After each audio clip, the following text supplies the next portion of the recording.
Donc, la prise en charge de l'enfant et de l'adolescent, selon mon concept de la pyramide.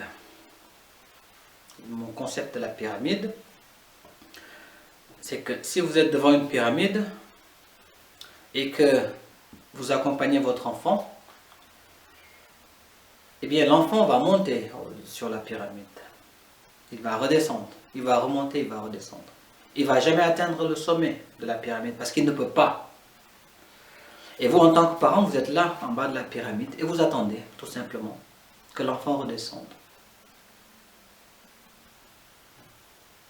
Quand l'enfant est petit, vous êtes obligé de l'accompagner pour monter et redescendre.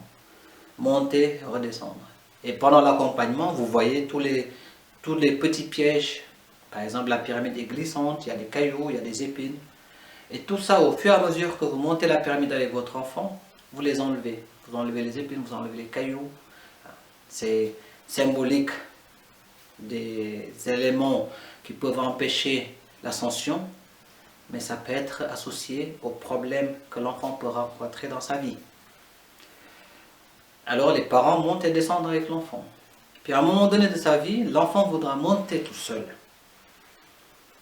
Alors là, il faut le laisser monter tout seul. C'est un peu comme quand il va à l'école la première fois. De tout début, il est content qu'on l'accompagne. Et quand il commencera à se faire des amis, là il ne voudra plus qu'on lui serre la main ou qu'on lui fasse un bisou ou des accolades. Il ne voudra plus qu'on s'approche trop de l'école quand on vient le chercher. Il faut prendre un peu de distance. Là il commence à s'individualiser, à se séparer. Mais il veut quand même vous voir de loin. Donc, à un moment donné, sur la pyramide, l'enfant va monter seul. Donc, les parents peuvent l'accompagner jusqu'au milieu et le laisser monter. Comme ils peuvent attendre en bas de la pyramide et l'observer. Alors, l'enfant peut monter, glisser, tomber, et qu'il va retrouver en bas, et les parents qui sont là pour le retenir. L'enfant peut monter à un certain niveau, baisse la tête et attend que quelque chose se passe. Et à ce moment-là, les parents lui donnent du courage, l'encouragent à monter davantage. C'est la prise en charge des enfants, selon ma pyramide. Et avec les adolescents, c'est différent, comme vous pouvez le savoir. Quand vous êtes avec un adolescent devant la pyramide, eh bien, qu'est-ce qui se passe? Il peut ne rien se passer. L'adolescent peut s'asseoir devant la pyramide avec vous, regarder autour de lui, regarder la pyramide et puis terminer. L'enfant ne peut pas faire ça. L'enfant, il voit une pyramide, il a envie de monter dessus. C'est la nature de l'enfant. Mais l'adolescent, il doit beaucoup réfléchir. Pourquoi il monterait? Et puis de toute façon, est-ce que ça vaut la peine de monter avec la vie actuelle qu'on a, avec les adolescents que nous avons? Et pourquoi on va monter sur cette pyramide? Ça ne sert à rien. Néanmoins, il va monter parce qu'à un moment donné, il veut savoir ce qui se passe en haut de la pyramide. Il veut savoir s'il peut aller jusqu'en haut de la pyramide, jusqu'au sommet de la pyramide. Et à un moment donné aussi, il va vouloir s'éloigner du parent. Donc, monter tout au sommet d'une pyramide, c'est vraiment être très loin de la base, représentée par les parents. Alors, nous, qu'est-ce que nous faisons en tant que parents? Eh bien, nous attendons. L'enfant nous demande de monter avec lui, nous montons avec lui. Puis au milieu de la pyramide, nous nous asseyons au milieu, puis nous attendons. Eh bien, il va continuer de monter. Alors, nous voyons de loin les épines. Nous voyons les cailloux que nous avons enlevés avec l'enfant. Mais avec l'adolescent, nous devons juger quels sont les cailloux ou quelles sont les épines qui peuvent lui être néfastes pour le reste de sa vie. Ceux-là, on les enlève. Mais il y aura des cailloux, il y aura des épines qui peuvent le servir plus tard dans sa vie. Et il doit marcher sur ces épines et se faire mal. Il doit s'encoubler sur les cailloux, se faire mal et continuer à avancer. Il doit tomber. À la différence de l'enfant qui tombe dans nos bras, l'adolescent va tomber à côté de nous. Puis nous sommes là, nous le regardons, nous l'aidons à se relever, ou peut-être pas. Et il va remonter jusqu'au sommet de la pyramide. Et à chaque fois qu'il baissera la tête, il nous voit, nous serons toujours là, assis au milieu de la pyramide. Et c'est ça la prise en charge avec les adolescents. À un moment donné, l'adolescent va arriver au sommet de la pyramide. Et magie, quand il arrivera au sommet de la pyramide, il se rendra compte tout à coup de ce qui est en dessous, en bas de la pyramide. Et là, il découvrira un autre monde. Et qu'est-ce qui va se passer? Il va voir qu'en bas de cette pyramide, il y a d'autres personnes. Il y a autre chose. Et dans cette autre chose, il y a aussi les parents qui sont là. Donc il est rassuré de savoir que ceux-ci sont toujours là. Voilà ce que j'avais à vous dire par rapport à la pyramide que j'ai voulu vous montrer.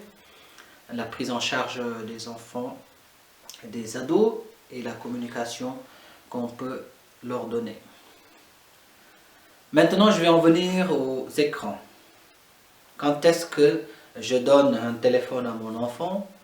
Quand est-ce que combien de temps il doit l'avoir? Est-ce que je suis un parent en ordre si je dis à mon enfant que je ne peux pas lui donner le téléphone maintenant? Est-ce que c'est lui faire plaisir? Est-ce que je l'aime? Est-ce que je ne l'aime pas quand je ne lui donne pas de téléphone? Comme je vous avais dit par rapport aux cigarettes, par rapport aux addictions, il faut savoir ce que nous voulons. Parce qu'il y a beaucoup de causes, il y a beaucoup de raisons pendant les parents. Oui, je veux avoir plus de sécurité, c'est pour ça que je lui donne mon téléphone, comme ça je sais où est-ce qu'il est. Ok, nous avons grandi sans téléphone et puis voilà, on n'a pas été kidnappés. Oui, je veux lui donner un téléphone parce que tous les enfants de sa classe ont un téléphone. Ah, il faudra contrôler parce que les enfants sont très forts pour nous faire comprendre que ce sont les plus malheureux de la classe et que c'est à cause de nous en tant que parents qui sont malheureux. De toute façon, tous les élèves de la classe ont un téléphone. Donc, la plupart des enfants ont dit cette phrase. Je suis le seul qui n'ait pas de téléphone, c'est vraiment nul, j'ai l'impression que je suis un extraterrestre, tout le monde sort son téléphone et moi je n'ai rien. Encore une fois, la fibre maternelle ou la fibre paternelle est touchée et piquée à ce moment-là. Et on peut facilement tomber dedans et dire ok, il n'y a pas de problème, alors je vais lui donner comme cadeau de Noël ou cadeau d'anniversaire un téléphone. Alors on se pose la question de l'âge. Moi je dis toujours, avec tout ce qu'on peut avoir sur le téléphone, pour donner un téléphone à un enfant, il faut déjà savoir pourquoi on le lui donne. Est-ce que c'est pour qu'il nous informe s'il y a un problème? Et à ce moment-là, on peut avoir le système à l'école. Par exemple, il téléphone depuis l'école s'il est malade. Et puis si le trajet entre la maison et chez lui, c'est un long trajet, oui, vous pourrez lui acheter le téléphone. Et puis le lui donner seulement pendant ce trajet, parce que pour vous, c'est la sécurité qui était là en premier. Donc si c'est la sécurité qui est en premier, vous lui donnez le téléphone seulement dans les moments où la sécurité peut être mise en cause.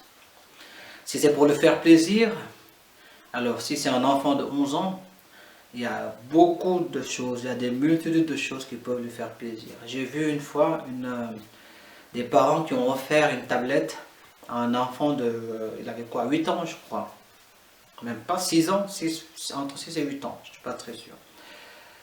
Et voilà, cet enfant avait cette tablette et puis il était heureux, les parents étaient heureux, mais moi de l'extérieur je me disais, mais ça sert à quoi? Ça va lui servir à quoi?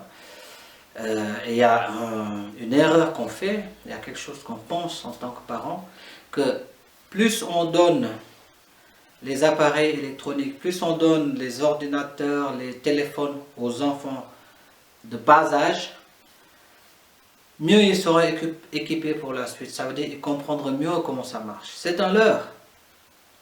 Un enfant qui a 13 ans, qui n'a jamais touché de téléphone, vous lui donnez un téléphone entre les mains et vous lui donnez, on va dire, pendant une semaine, il va rattraper les connaissances en informatique, les connaissances en téléphonie à un autre enfant qu'il a eu déjà à l'âge de 6 ans.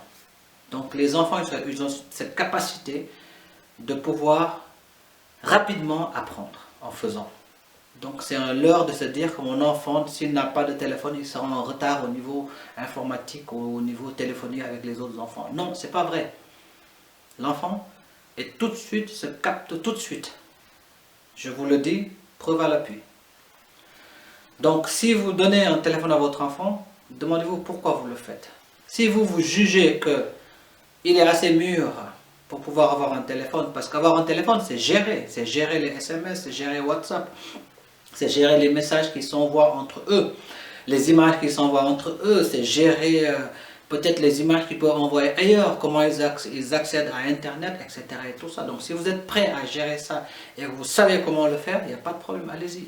Mais s'il vous plaît, n'envoyez pas vos enfants à l'échafaud de l'Internet. Juste lui donner un téléphone parce que je veux montrer que voilà, j'ai de l'argent, je lui fais plaisir. Non, vous pouvez faire plaisir à vos enfants avec autre chose. Donc voilà. Et c'est pas parce que vous n'avez pas donné le téléphone à votre enfant qu'il va vous détester. Ça va être quelque chose de quelques jours, je te déteste, tu m'aimes pas, tu es méchant, tu es méchante, ok. Le lendemain c'est réglé. Donc il ne faut pas vous fixer sur cet élément-là, ce jugement que l'enfant fait envers vous, parce que vous allez sentir votre fibre paternelle ou maternelle et puis vous n'allez pas être bien. Voilà. Moi personnellement, tous mes enfants ont eu leur téléphone aux alentours de 13 ans. Ils ont eu un téléphone à 13 ans et tout a été bien réglé. Donc ça veut dire Internet, tous les messages, tout ça. Voilà, il y a eu des restrictions et tout. Le temps d'utilisation, tous les médias confondus, il faut être très, très clair. Parce que si on dit à un enfant, tu peux utiliser ton téléphone seulement pendant 1 heure, une fois qu'il a fini son téléphone, il va aller sur peut-être la tablette. Et une fois, il va aller peut-être sur la Play. Donc c'est tout médias confondus. Moi, j'avais dit à mes enfants, ils avaient droit à 1 heure, à un moment donné, au début, 1 heure, de médias. Voilà, tous médias confondus. Donc, est-ce qu'ils veulent envoyer des messages, ou est-ce qu'ils veulent regarder leur série, etc. Et il faut être là. Ça veut dire quand l'enfant commence, vous lui dites, voilà, tu as commencé, il est telle heure.